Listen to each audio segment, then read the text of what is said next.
असजद की मामा और पापा नाश्ते की टेबल पर असजद का इंतजार कर रहे थे। असजद के पापा ने कलाई पर बंधी घड़ी की तरफ देखते हुए, इस लड़के ने ऑफिस नहीं जाना है क्या? अभी तक आया ही नहीं नाश्ते के लिए।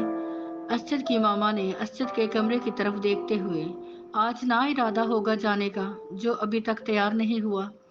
ओहो, तुम भी कमाल करती हो। तुम्हें पता भी है मुझे आदत है इसके साथ मिलकर नाश्ता करने की, फिर भी इस तरह की बातें कर रही हो। असद के पापा ने घड़ी की तरफ देखते हुए डांटने वाले अंदाज में कहा। तो असद की मामा, अच्छा मैं देख कर आती हूँ, आप परेशान ना हो, कहती हुई उठी और सीढ़ियाँ चढ़ती हुई असद के कमरे की तरफ चली गई। असद की मामा असद के कमरे में दाखिल हुई तो दरवाजे में ही रुक गई, क्योंकि असद बेड की एक तरफ सर रखे नीचे बैठा सो रहा था। असद की शर्ट के सारे बटन खुले हुए थे, जो देखने में ऐसे थे जैसे खोलने की बजाय खींचकर तोड़े गए हों।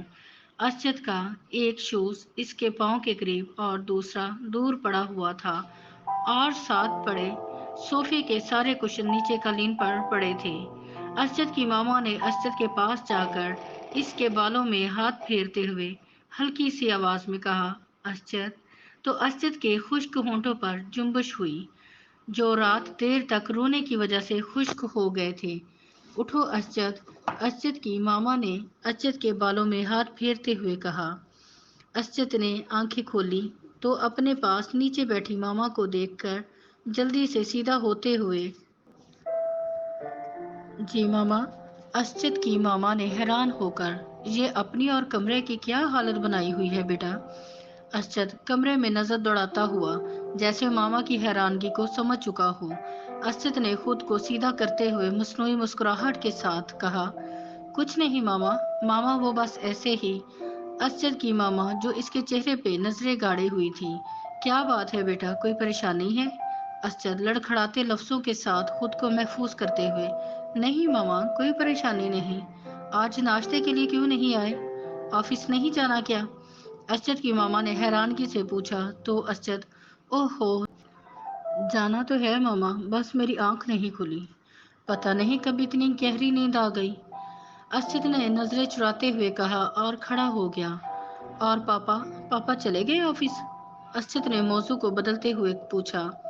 कहाँ, वो तुम्हारा इंतजार कर रहे हैं नाश्ते की टेबल पर।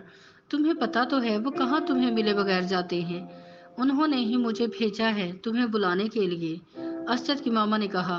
असजद, ओहो, आज तो मेरी खैर नहीं। आप चलें, मैं 2 मिनट में आया। दो नहीं बेटा, एक।